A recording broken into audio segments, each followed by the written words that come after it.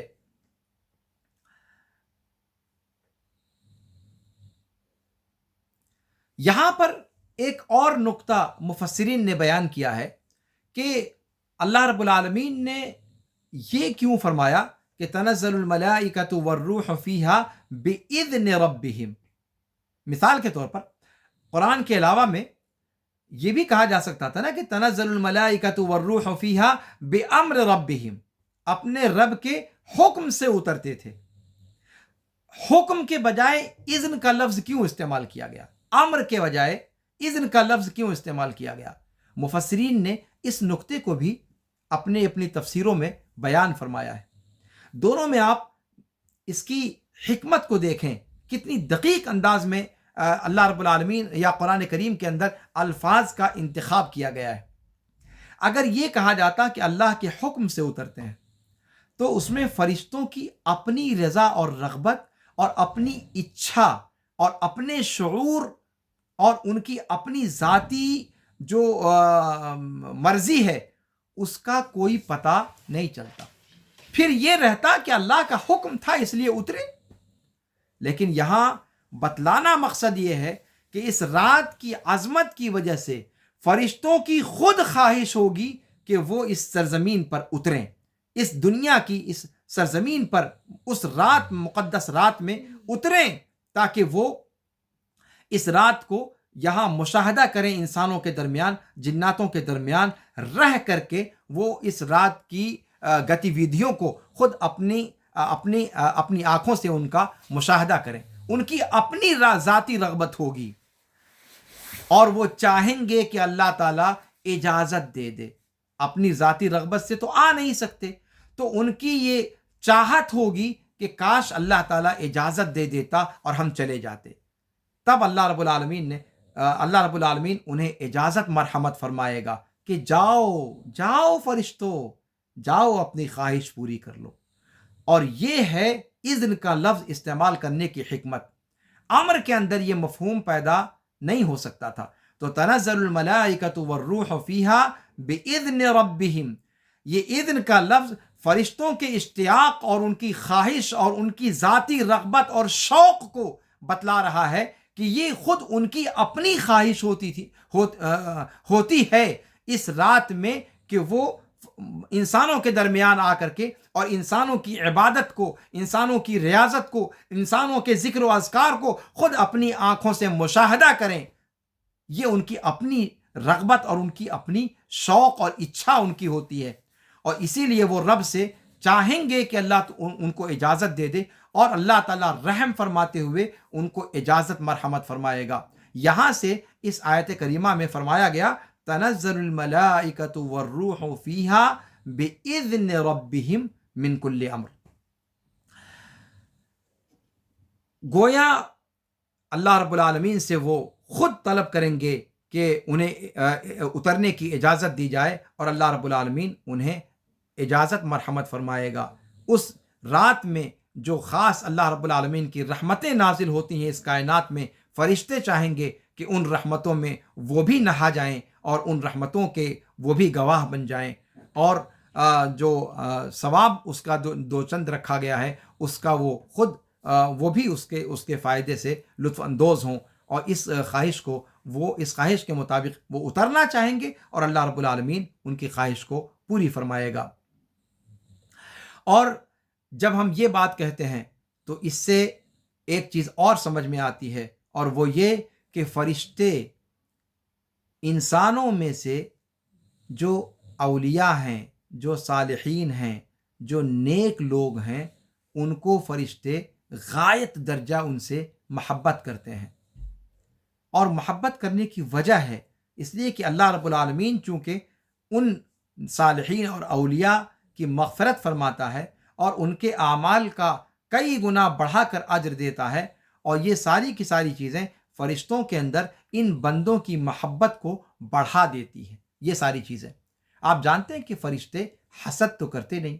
ان کو اولیاء اور صالحین کے مقام و مرتبے کو بلند ہوتا ہوا دیکھ کر وہ اور زیادہ خوش ہوتے ہیں، اور وہ ایسی شخصیتوں کو خاص طور سے محبوب رکھتے ہیں۔ متعدد آیات میں اللہ رب العالمین نے فرشتوں کی اس صفت کو ذکر فرمایا ہے۔ اللہ تعالیٰ سورہ غافر میں آیت نمبر 7 سے 9 تک میں فرماتا ہے کہ الذین یحملون العرش ومن حولہ یسبحون بحمد ربہم ویؤمنون بہ ویستغفرون للذین آمنوا۔ یہ حملۃ العرش کے بارے میں اللہ تعالیٰ فرماتا ہے، جو آپ جانتے ہیں کہ فرشتوں کے اندر کیٹیگری ہے۔ سب سے افضل فرشتہ جبریل ہے، اور پھر اس کے بعد افضل فرشتوں کی کیٹیگری میں جبریل، میکائیل اور جو فرشتے جن کا ذکر قرآن کریم نے نام لے کر کے کیا ہے، وہ یکے بعد دیگرے افضلیت میں ہیں، اور اسی کے بعد جن کا شخصی نام لیا گیا ہے، اس کے بعد جو گروپ والے فرشتے جن کو فوقیت دی گئی ہے دوسرے فرشتوں پر، ان میں حاملین عرش کا ذکر کیا جاتا ہے۔ جو فرشتے اللہ رب العالمین کے عرش کو اٹھائے ہوئے ہیں، تھامے ہوئے ہیں، وہ فرشتے اور دوسرے فرشتوں کے مقابلے میں بہت زیادہ اعلیٰ مقام رکھتے ہیں۔ اور حاملین عرش جو فرشتے ہیں، ان کے بارے میں یہ آیت کریمہ کہہ رہی ہے کہ وہ اہل ایمان کے لیے اللہ رب العالمین سے استغفار کر رہے ہوتے ہیں۔ اہل ایمان کے لیے اس دنیا کے اندر جو اولیاء و صالحین ہیں، اہل ایمان، ان کے لیے دعا کون کر رہا ہے؟ حاملین عرش جو فرشتے ہیں، یعنی فرشتوں میں سے بھی جو اللہ رب العالمین کے ڈھیر مقرب فرشتے ہیں، وہ دنیا کے اس دنیا کے اندر جو اہل ایمان ہیں، چاہے وہ انسانوں میں سے ہوں چاہے وہ جنات میں سے ہوں، ان کے لیے وہ بطور خاص اللہ رب العالمین سے استغفار کرتے ہیں، ان کے لیے مغفرت کا مطالبہ کرتے ہیں اللہ رب العالمین سے کہ اے اللہ یہ نیکوکار ہیں، اگر ان سے کچھ لغزشیں ہوتی ہیں تو اللہ تو ان کی بخشش فرما دے۔ اس سے پتہ چلتا ہے کہ فرشتے اس دنیا کے اندر جو اہل ایمان ہیں، جو اہل طاعت ہیں، جو اللہ کے نیکوکار بندے ہیں، ان سے فرشتے بطور خاص ایک انسیت رکھتے ہیں، اور ان سے بطور خاص ان کو اپنا محبوب بناتے ہیں۔ اور یہیں سے فرشتوں کی اس رغبت کا پتہ چلتا ہے کہ تنزل الملائکۃ والروح فیہا بإذن ربہم من کل امر۔ اور جب فرشتوں کی یہ بات ذکر کی گئی تو ہمارا حق کیا بنتا ہے کہ فرشتوں کے تعلق سے ہم کیا چیز اپنے اندر رکھیں؟ سب سے پہلی بات یہ کہ ہمیں فرشتوں پر ایمان لانا چاہیے، فرشتوں سے محبت کرنی چاہیے، فرشتوں کی اقتداء کرنے کی کوشش کرنی چاہیے جس قدر ممکن ہو۔ فرشتے گناہ تو کرتے ہی نہیں ہیں، وہ تو صرف اور صرف نیکیاں کرتے ہیں، اور ہم انسان ہوتے ہوئے ایسا ہو نہیں سکتا کہ ہم غلطیاں نہ کریں، لیکن کوشش کریں کہ اپنا مقدور بھر ہم فرشتوں کی اقتداء کرنے کی کوشش کریں، تاکہ غلطیاں ہوں بھی تو کم سے کم ہوں، نیک کاموں کی طرف سبقت کریں، اللہ کی اطاعت کی طرف ایک دوسرے سے بڑھ کر کے آگے بڑھیں، اور عام مسلمانوں کے لیے دعائیں کریں، کیونکہ یہ بھی تو فرشتوں کی سنت ہے۔ وہ اہل ایمان کے لیے اللہ سے استغفار کرتے ہیں، تو ہمارا حق یہ بنتا ہے کہ فرشتوں کی اقتداء کرتے ہوئے ہم جب دعا کریں تو صرف بخیلی کرتے ہوئے اپنے اور اپنے گھر والوں کے لیے دعا کریں دنیا جائے جہنم میں، ایسا مزاج نہ رکھیں، بلکہ دیگر لوگوں کے لیے، سارے کے سارے مسلمانوں کے لیے ہم دعا کریں۔ اللہ رب العالمین کوئی دنیا کا کوئی سیٹھ تھوڑی ہے کہ وہ آپ کو دے دے گا تو کسی اور کو نہیں دے گا۔ آپ کو مل گیا، اگر آپ دوسروں کے لیے مانگو گے تو آپ کا حق مارا جائے گا۔ یہ معاملہ اللہ کے بارے میں تو نہیں ہے۔ وَلِلَّهِ الْمَثَلُ الْأَعْلَى، اللہ رب العالمین وہ تو پوری کائنات کو نواز دے، پھر بھی اس کے پورے خزانے میں کچھ بھی کمی واقع ہونے والی نہیں ہے۔ تو ہمیں چاہیے کہ فرشتوں کی اقتداء کرتے ہوئے ہم بھی جب دعا کریں تو سارے مسلمانوں کے لیے دعا کریں۔ اسی طریقے سے فرشتوں سے شرم کریں، بہت بڑی بات ہے یہ، فرشتوں سے شرم کریں، فرشتوں سے شرم کریں۔ وہ فرشتے جو ہماری نقل و حرکت کو دیکھ رہے ہیں، جو کرامن کاتبین ہیں، جو ہماری ہر حرکت کو واچ ہی نہیں کر رہے ہیں بلکہ وہ کاتبین بھی ہیں، وہ ہمارے صحیفوں کے اندر اس کو درج کرتے جا رہے ہیں۔ اور وہ فرشتے جو ہماری حفاظت پر متعین ہیں، تو ایک ایک انسان پر 40 سے زیادہ فرشتے اللہ رب العالمین نے لگا رکھے ہیں، اور ان کا ذکر صحیح احادیث کے اندر، قرآن کریم کے اندر ذکر کیا گیا ہے۔ اور سلف نے اپنی سلف کی بعض کتابوں میں اس چیز کی صراحت ملتی ہے کہ فرشتوں کے بارے میں جو تفصیل ذکر کی گئی ہے اس سے اندازہ یہ لگتا ہے کہ ایک ایک فرد پر 40 یا 44 فرشتے تقریباً اللہ رب العالمین نے لگا رکھے ہیں۔ اب آپ اندازہ لگائیے کہ ایک آدمی پر 44 یا 40 فرشتے اگر متعین ہیں تو فرشتوں کی تعداد کا عالم کیا ہوگا۔ اور یہ فرشتے وہ ہیں جو صرف ہمارے اوپر متعین ہیں، جو کائنات کا اور نظام سنبھالنے کے لیے، جو بارش کے فرشتے، جو ہوا کے فرشتے، جو جان قبض کرنے کے فرشتے، اور جو قبر کے اندر منکر نکیر کے طور پر فرشتے، اور پھر جو رزق کے فرشتے، وہ سارے کے سارے وہ تو الگ ہیں، اور پلس وہ فرشتے جو بیت معمور میں روزانہ جا کر سجدہ کرتے ہیں اور پھر دوبارہ قیامت تک ان کا نمبر نہیں آنے والا۔ فرشتوں کی تعداد کا آپ اور ہم اندازہ لگا سکتے ہیں کتنی بڑی تعداد ہے ان کی۔ تو وہ فرشتے جو ہماری نقل و حرکت پر ہیں یا ہماری حفاظت پر لگا رکھا ہے، جن کو اللہ رب العالمین نے، ہم ان سے حیا کریں۔ اور ان سے حیا کا مطلب کیا ہے کہ ہم کوئی ایسی حرکت نہ کریں، کوئی ایسا عمل نہ کریں جو اللہ کی معصیت ہو۔ ان فرشتوں کی موجودگی کا، وہ فرشتے اپنی موجودگی میں اللہ کی معصیت کو ہوتے ہوئے دیکھنا گوارا نہیں کر سکتے۔ تو ہم اگر اپنا خیال نہ کریں تو کم از کم ان فرشتوں کا خیال کر لیں جن کے جلوں میں ہم سانس لے رہے ہیں، جن کے گھیرے میں ہماری ساری نقل و حرکت ہو رہی ہے، تو ان فرشتوں سے حیا کریں۔ اسی طریقے سے اللہ کے ذکر کی جو مجلسیں ہوتی ہیں ان میں فرشتے حاضر ہوتے ہیں، آپ اور ہم سبھی جانتے ہیں، اللہ کے رسول نے بھی بتلایا ہے۔ تو ہمیں ان حدیثوں کو پڑھ کر کے خوش ہونا چاہیے کہ وہاں پر صرف ہم نہیں موجود ہوتے۔ ابھی یہ میں درس آپ کے سامنے دے رہا ہوں، اس وقت یہاں فرشتے موجود ہیں اور وہ ہمارے درس کو سن رہے ہیں، اور یہ ہمارے لیے یہ بشارت کی چیز ہے، یہ خوشی کی چیز ہے کہ اتنی مقدس ہستیاں اس طرح کے قرآن سے متعلق مقدس درس میں موجود ہیں۔ تو اس سے ہمیں خوش ہونا چاہیے، اور اس سے ان کی حاضری پر ہمارے اندر فرحت و انبساط کا مادہ پیدا ہونا چاہیے۔ اسی طریقے سے فرشتوں کے تعلق سے ایک ادب یہ بھی ہے کہ جب ہم ان کا تذکرہ کریں تو اپنی گفتگو کو مؤدب رکھیں۔ فرشتوں کے بارے میں سخریہ کا انداز نہ ہو، مذاق کا انداز نہ ہو، استہزاء کا انداز نہ ہو، بلکہ ان کی تحقیر کا انداز نہ ہو، بلکہ ان کی تعظیم کا۔ یہ اللہ کے مقرب ترین بندے ہیں،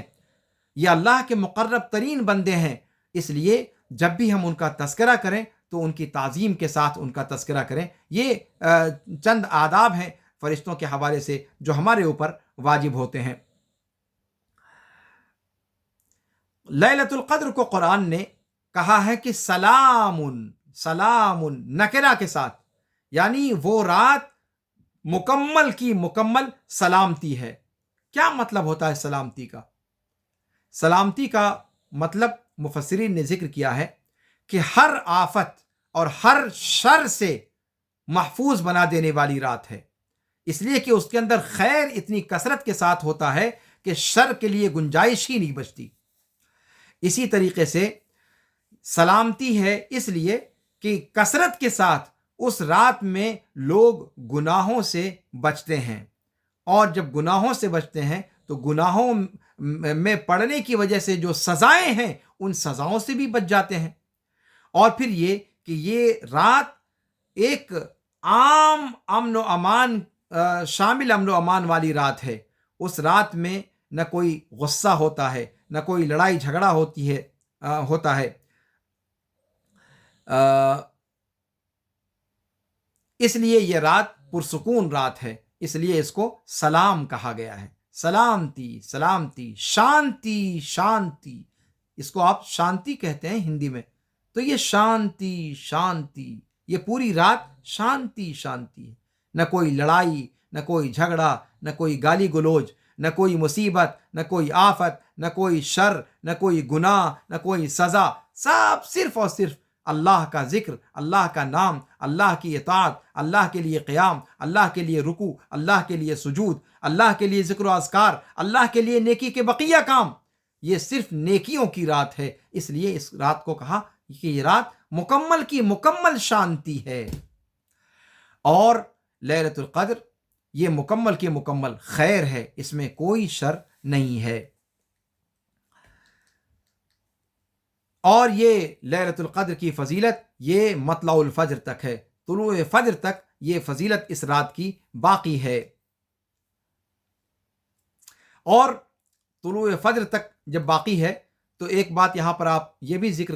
کرنا مناسب رہے گا کہ اس رات کی جو فجر کی نماز ادا کی جاتی ہے وہ فجر کی نماز بھی لیلۃ القدر ہی میں شامل ہے، اس لیے کہ صلاۃ فجر یہ شمار کی جاتی ہے اسی لیلہ کے اندر واقع ہونے والی نماز، اور یہ اللہ رب العالمین کی طرف سے احسان کے طور پر ہے کہ اگر ہم کہتے ہیں کہ فجر کی نماز لیلۃ القدر میں شامل ہے تو اس کا مطلب یہ ہوا کہ لیلۃ القدر یہ طلوع فجر کے بعد تک دراز ہوتی ہے، اور اسی بات کو مفسرین نے اختیار کیا ہے، جیسا کہ امام ابن عاشور نے تحریر و تنویر میں کہا 30ویں جلد صفحہ نمبر 466 کے اندر، تو گویا صلاۃ فجر اس لیلۃ القدر کے اندر داخل ہے، گویا لیلۃ القدر ممتد ہوتی ہے، دراز ہوتی ہے صلاۃ فجر کی ادائیگی تک، پھر اس کے بعد لیلۃ القدر ختم ہو جاتی ہے۔ اور یہ تحدید اس لیے کی گئی ہے تاکہ لوگ اس کے ختم ہونے سے پہلے پہلے جو بھی نیک کام کرنے کی ان کے دل میں تمنا ہے، حسرت ہے، آرزو ہے، وہ اس وقت کے ختم ہونے سے پہلے پہلے اپنے سارے اعمال حسنہ اور اطاعت و فرما برداری کے اعمال کو انجام دے لیں۔ تو یہ سورت اس بات کے تذکرے سے شروع ہوئی کہ لیلۃ القدر میں اس قرآن کریم کا نزول شروع ہوا، اور ختم ہوئی ہے سلامتی کے ذکر کے ساتھ، اور سب سے عظیم سلامتی یہ ہے کہ اس کے اندر قرآن کریم کا نزول ہوا، وہی شانتی کا مصدر اور منبع اور سرچشمہ ہے اور امن و امان کا راستہ ہے، جس نے اس کو لازم پکڑا اور اس کے مطابق اپنی زندگی گزارا، گویا قرآن ہی پر شروع اور قرآن ہی پر ختم ہے۔ لیلۃ القدر کی کچھ علامتیں اللہ کے رسول صلی اللہ علیہ وسلم نے بیان فرمائی ہیں۔ اللہ کے رسول صلی اللہ علیہ وسلم کی ایک حدیث ہے کہ جس دن لیلۃ القدر ہوتی ہے اس دن کا سورج بالکل سفید اور شفاف نکلتا ہے، چمکدار نکلتا ہے، جیسا کہ ابی بن کعب رضی اللہ عنہ وارضاہ کی حدیث میں ہے کہ ان نبی صلی اللہ علیہ وسلم قال کہ اللہ کے رسول صلی اللہ علیہ وسلم نے فرمایا کہ وَأَمَارَتُهَا ان تطلع الشمس فی صبیحۃ یومها بیضاء لا شعاع لها، کہ اس کی نشانیوں میں سے ایک نشانی یہ ہے کہ اس کے دن کی صبح میں سورج طلوع ہوتا ہے بالکل سفید چمکدار، جس کے اندر کوئی شعاع نہیں ہوتی ہے، یعنی لپٹ کا انداز نہیں ہوتا ہے، ٹھنڈی روشنی ہوتی ہے، لا شعاع لها۔ اور اس کی علامات میں سے یہ بھی ہے کہ اس کی ہوا معتدل ہوتی ہے، اس دن فضا معتدل ہوتی ہے۔ اللہ کے حدیث کے اندر آیا ہے کہ لیلۃ القدر لیلۃ بلجہ لا حارۃ ولا باردہ ولا یرمى فیہا بالنجم ومن علامت یومها تطلع الشمس لا شعاع لها۔ لیلۃ القدر کی علامت یہ ہے کہ وہ رات نہ زیادہ گرم ہوتی ہے نہ زیادہ ٹھنڈی ہوتی ہے، اس رات میں کوئی ستارہ نہیں ٹوٹتا، اور اس کے دن کی علامت یہ ہے کہ سورج اس طریقے سے نکلتا ہے کہ اس کی کوئی شعاع نہیں ہوتی۔ تو یہ سورۃ القدر کے اندر جو باتیں آپ کے سامنے رکھنے کی تھیں، اور یہاں پر ایک بات اور میں ذکر کرنا چاہوں گا ختم کرنے سے پہلے کہ لیلۃ القدر کی فضیلت جو آپ کے سامنے بیان کی گئی اب تک وہ آپ نے سنی، انا انزلناہ فی لیلۃ مبارکۃ انا کنا منذرین کہا گیا، اور پھر یہ کہ اس رات کے اندر قرآن اتارا گیا، اس کی عظمت ہے۔ اسی طریقے سے اس رات کی عظمت یہ ہے کہ 1000 مہینوں سے بہتر ہے۔ اسی طریقے سے اس رات کی عظمت یہ ہے کہ فرشتوں کا اس میں تابڑ توڑ نزول ہوتا ہے، اور وہ فرشتے نہیں نازل ہوتے ہیں مگر خیر لے کر کے، برکت لے کر کے، رحمتیں لے کر کے۔ اور اس کی فضیلت میں سے یہ ہے کہ یہ سرتاپا سلامتی ہے، اس رات میں اللہ کے عذاب سے، اللہ کے عقاب سے بہت بڑی تعداد میں لوگوں کو بچایا جاتا ہے، اور اس میں اطاعت و فرمانبرداری کے کام کیے جاتے ہیں اس اعتبار سے۔ اور پھر اس کی فضیلت میں سے یہ ہے جو اللہ کے رسول صلی اللہ علیہ وسلم نے فرمایا، ابو ہریرہ رضی اللہ تعالیٰ عنہ راوی حدیث ہیں، فرماتے ہیں کہ اللہ کے رسول صلی اللہ علیہ وسلم نے فرمایا من صام رمضان ایمانا واحتسابا غفر له ما تقدم من ذنبه، کہ جس نے رمضان کا روزہ ایمان اور ثواب حاصل کرنے کی نیت سے رکھا، اس کے ماقبل کے سارے گناہ بخش دیے جاتے ہیں۔ ومن قام لیلۃ القدر ایمانا واحتسابا غفر له ما تقدم من ذنبه، اور جس نے لیلۃ القدر کا قیام کیا، یعنی لیلۃ القدر میں قیام اللیل کیا ایمان کی حالت میں اور اللہ رب العالمین کے ہاں ثواب پانے کی نیت سے، اس کے پہلے کے سارے گناہ بخش دیے جاتے ہیں، پہلے کے سارے گناہ بخش دیے جاتے ہیں صرف ایک رات میں عبادت اور قیام کرنے کی وجہ سے۔ اور یہ روایت صحیح مسلم کی روایت ہے، امام مسلم نے اس کو پہلی جلد میں صفحہ نمبر 523 پر نقل فرمایا ہے۔ یہ اس رات کی فضیلتیں ہیں۔ ہمیں چاہیے کہ ہم اس رات کے اندر جو بھی نیک کام ہیں وہ نیک کام کریں اور اس رات کی اہمیت کو اور سمجھیں، اور اس رات کی عظمت سے اپنا حصہ ڈھونڈنے کی کوشش کریں۔ خواہ کتنے طریقوں سے ہم لیلۃ القدر کے اندر ہم ثواب حاصل کرنے کے لیے کام کر سکتے ہیں، کیا کیا کام کر سکتے ہیں۔ سب سے پہلی بات تو یہ کہ ہم اس رات کو نماز پڑھتے ہوئے گزاریں، جتنی نمازیں پڑھ سکتے ہیں۔ یعنی اللہ کے رسول صلی اللہ علیہ وسلم 11 رکعتیں پڑھا کرتے تھے، ان 11 رکعتوں کو اس طریقے پر ادا کریں کہ آپ کی وہ 11 رکعت قیام لمبا ہو، رکوع لمبا ہو، سجدہ لمبا ہو، اس طریقے سے آپ اس کو ادا کریں کہ اس رات میں 3 گھنٹہ، 4 گھنٹہ، 5 گھنٹہ آپ اسی میں لگا دیجئے۔ اگر 5 گھنٹہ تک وہ ممتد ہوتی ہے رات، زیادہ سے زیادہ قیام اللیل میں اپنا وقت لگائیں، صلاۃ کو ادا کرنے میں وقت لگائیں۔ دوسرا جو عمل ہے وہ الگ سے، اگر صلاۃ کے علاوہ آپ کرنا چاہتے ہیں، صلاۃ سے فارغ ہو چکے ہیں، تو آپ قراءۃ القرآن کیجئے، قرآن کریم کی تلاوت کیجئے نماز کے باہر۔ نماز میں تو قیام اللیل میں آپ کرتے ہی ہیں، اس کے علاوہ اگر کچھ وقت بچ رہتا ہے تو اس وقت کو بھی قرآن کے پڑھنے میں لگائیں۔ اسی طریقے سے تیسری چیز جو آپ کر سکتے ہیں وہ یہ کہ اپنے لیے دعا کریں، اپنے گھر والوں کے لیے دعا کریں، اپنے بھائیوں کے لیے دعا کریں۔ خاص طور پر اس وقت جہاں جہاں مسلمان زد و کوب کیے جا رہے ہیں، آزمائشوں کا شکار ہیں، یا مسلمان اپنے دین سے برگشتہ ہوتے چلے جا رہے ہیں، یا اپنے دین سے دور ہوتے چلے جا رہے ہیں، یا ایمان کی جگہ شرکیات لے رہی ہیں، یا سنتوں کی جگہ بدعتیں در آ رہی ہیں، ان تمام چیزوں کے حوالے سے اللہ رب العالمین سے دعا کریں کہ اللہ رب العالمین تمام کے تمام مسلمانوں کو، تمام کے تمام دینی بھائیوں کو اللہ رب العالمین راستے کی ہدایت نصیب فرما دے، ان کی مصیبتوں کو دور کر دے، اور ساری امت مسلمہ کے لیے دعا کریں۔ اور صرف دعا نہ کریں، گڑ گڑاتے ہوئے اصرار کے ساتھ بار بار دعا کریں۔ اللہ رب العالمین اس بات کو پسند کرتا ہے کہ اس کے سامنے کوئی الحاح کے ساتھ دعا کرے۔ اللہ رب العالمین اس بات کو پسند فرماتا ہے کہ کوئی بار بار تکرار کے ساتھ کوئی چیز اس کے سامنے مانگے۔ تو اس رات میں دعا میں وقت گزاریں۔ اسی طریقے سے اس رات میں جب بات دعا کی ہے تو یہ ذکر کرنا فائدے سے خالی نہیں ہوگا کہ سب سے افضل دعا جس کو اللہ کے رسول صلی اللہ علیہ وسلم نے مائی عائشہ رضی اللہ تعالیٰ عنہ کو سکھلایا تھا وہ کیا تھی؟ فرمایا، جب عائشہ رضی اللہ تعالیٰ عنہ نے پوچھا کہ اے اللہ کے رسول آپ کا کیا خیال ہے، اگر میں لیلۃ القدر پا جاؤں تو کیا دعا کروں؟ تو آپ صلی اللہ علیہ وسلم نے فرمایا تھا کہ تقولین اللہم انک عفو تحب العفو فاعف عنی، اے اللہ تو عفو درگزر فرمانے والا ہے اور عفو درگزر کو پسند فرماتا ہے، لہٰذا تو مجھ سے درگزر فرما۔ یہ روایت امام ترمذی نے، امام نسائی نے، ابن ماجہ نے، امام احمد نے ذکر فرمائی ہے، اور علامہ البانی نے اس کو صحیح قرار دیا ہے۔ اسی طریقے سے ذکر و اذکار میں، اللہ رب العالمین کی ذکر و اذکار میں آپ اس رات کو گزاریں۔ اسی طریقے سے اس رات میں صدقہ کریں، صدقہ اور خیرات کریں۔ اسی طریقے سے اس رات میں اپنے والدین کے ساتھ حسن سلوک کریں۔ اسی طریقے سے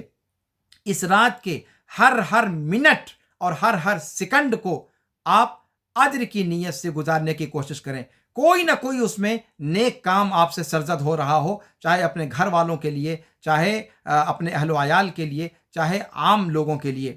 اسی طریقے سے اس رات کو گزارنے کا صحیح طریقے سے گزارنے کا ایک طریقہ یہ بھی ہے کہ جو بھی چیزیں اللہ کی اطاعت و بندگی سے غافل کرنے والی ہیں ان تمام چیزوں سے اس رات میں اپنے آپ کو کنارہ کش رکھیں۔ مثال کے طور پر اس رات میں آپ قسم کھا لیں کہ موبائل کو ہاتھ میں نہیں لیں گے۔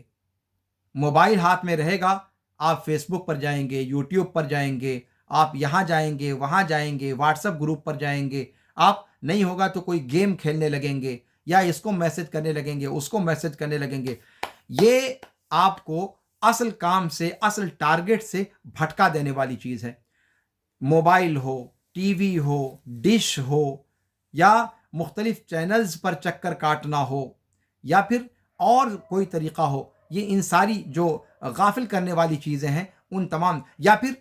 بہت ساری جگہوں پر لوگ اس رات کو کھیل کود میں گزارتے ہیں۔ کوئی لوڈو کھیلنے لگتا ہے، کوئی کیرم کھیلنے لگتا ہے، کوئی تاش کھیلنے لگتا ہے، یا کوئی کرکٹ کھیلنے لگتا ہے، اور والی بال ہو یا بیڈمنٹن، نعوذ باللہ۔ کیا ان سب چیزوں کے لیے پورا سال کافی نہیں ہے جو اس رات میں بھی گھسیڑتے ہیں اس طرح کی چیزوں کو؟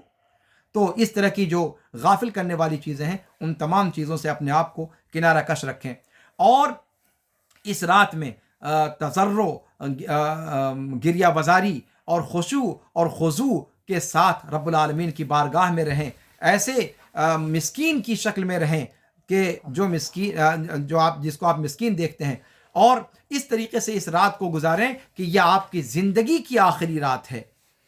اور آپ جانتے ہیں کہ اگر اصرار کے ساتھ کسی کے دروازے کو کھٹکھٹایا جائے تو قریب ہے کہ وہ دروازہ کھل جائے۔ اس لیے بار بار دروازہ کھٹکھٹانے سے نہ تھکیں، اللہ رب العالمین کی عطا بہت عظیم ہے۔ تو یہ ساری کی ساری چیزیں ہیں جو اس رات میں انجام دی جا سکتی ہیں۔ اور ابھی حال فی الحال کے ایک عالم دین نے بڑی اچھی سی بات کہی ہے کہ لیلۃ القدر میں کوشش کیجئے، دھیان دیجئے گا، کوشش کیجئے کہ جتنے کام ذکر کیے گئے ہیں ان تمام کاموں کو کر ڈالیے، اور ان تمام کاموں کو کر ڈالیے، ایک بات۔ دوسری بات یہ کہ لیلۃ القدر آپ کو پتہ کیسے چلے گا کہ لیلۃ القدر ہے یہ؟ اس لیے میں نے کہا آپ سے کہ 10 راتوں کو جاگنے کا اہتمام کیا جائے، اور 10 راتوں کے اندر آپ یہ سارے کے سارے کام چاہے اتنی مقدار میں ہی کریں، لیکن آپ 10 رات میں یہ سارے کام انجام دیں۔ اس لیے کہ جب 10 راتوں میں آپ ان سارے کاموں میں سے تھوڑا تھوڑا بھی کریں گے تو یقینی طور پر 100% آپ لیلۃ القدر کو پا ہی جائیں گے۔ لہذا اور کوئی نہ کوئی، اور پھر سال بھر میں 10 راتوں کی قربانی دینا یہ کوئی مہنگا سودا نہیں ہے اگر لیلۃ القدر آپ کو مل جاتی ہے تو۔ اس حکمت کو سمجھیں، اور اللہ رب العالمین سے دعا ہے کہ اللہ رب العالمین ہمیں لیلۃ القدر کی اہمیت کو اور اس کی عظمت کو سمجھنے کی توفیق عطا فرمائے۔ اللہ رب العالمین اس ماہ مبارک میں زیادہ سے زیادہ نیک اعمال کرنے کی ہمیں توفیق عطا فرمائے، اور خاص طور سے اس کے آخری عشرے کو اس کی عظمت شان کے مطابق گزارنے کی توفیق عطا فرمائے، اور ہماری جو ٹوٹی پھوٹی لولی لنگڑی عبادتیں ہیں اللہ رب العالمین ان کو شرف قبولیت بخشے۔ ھذا وصلی اللہ وسلم علی نبینا محمد وعلی